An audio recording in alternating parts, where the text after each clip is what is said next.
Hello, and welcome to Cindy's Corner. Today, boys and girls, we're going to read a story from the Animal Stories for Children.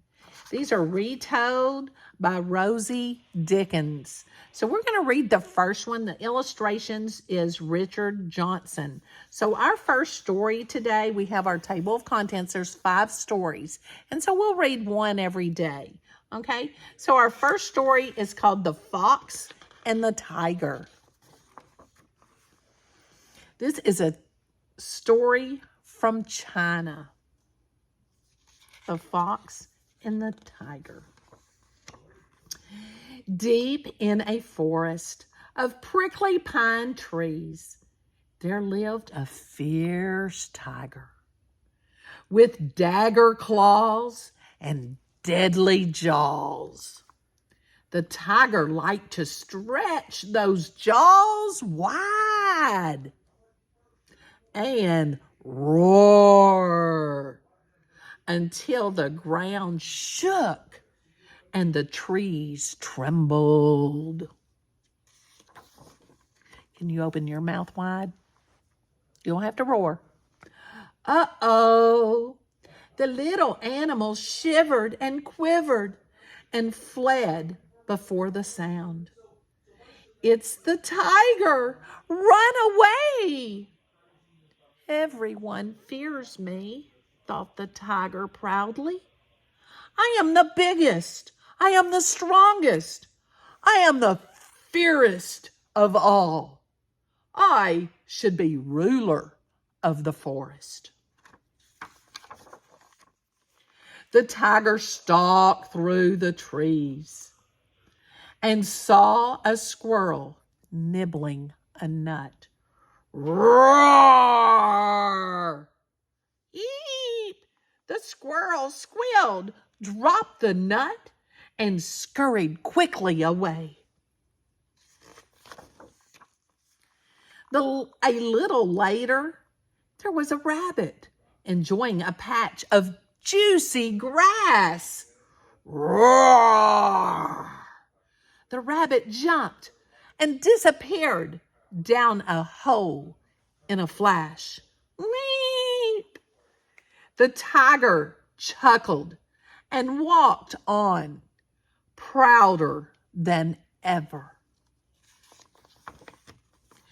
Everyone fears the ruler of the forest. I am the biggest. I am the strongest. I am the... Wait, what? A bushy-tailed fox was sitting calmly on the path ahead. The fox looked the tiger in the eye and smiled. The tiger opened those jaws. Roar! The fox didn't flinch or move an inch. The tiger scowled and growled. I am the ruler of the forest. You should run in fear when you hear my voice. Ah, but I am the ruler of rulers, answered the fox. So you should be afraid of me. I'd never heard of you, grumbled the tiger.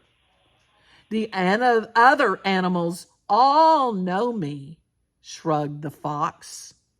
Come, I'll show you. They walked through the trees until they heard a rustling and rustling in the undergrowth. A little mouse was collecting berries. The fox kept walking. Squeak!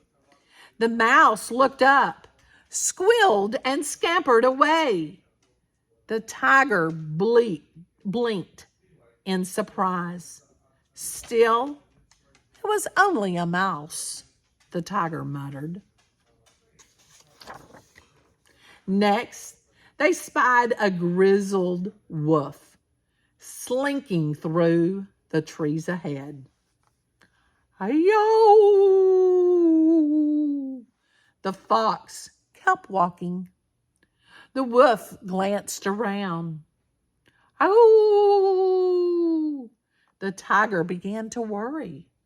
The other animals do fear this fox. Perhaps I should too. Did they really fear the fox? Or are they fearing the tiger in the back? A little further on, a big, furry bear was snoozing in a patch of sun. Without a pause, the fox walked up and whispered, "Boo!" Startled, the bear awoke to find two fierce faces staring through the leaves. Huh? Huh? The bear said. Quickly, the bear rose up and stumbled away. That was enough for the tiger, who turned tail and fled. I am sorry I doubted you. Oh, ruler of rulers. The tiger never troubled the forest animals again. The fox smiled and thought, oh, tiger, brute strength is no match for brains. It was you they were afraid of, not me. So they really weren't afraid of the fox. They were afraid of the tiger.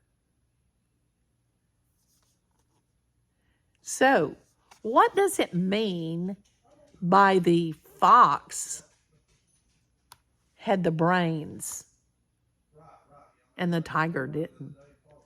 Tell me in the comments how the fox had the brains. And if you enjoyed this story about our animals, go ahead and give us a thumbs up and hit that subscribe button and share me with your friends so they don't miss Cindy's Corner. Story time. And most important, give somebody a hug and tell them you love them.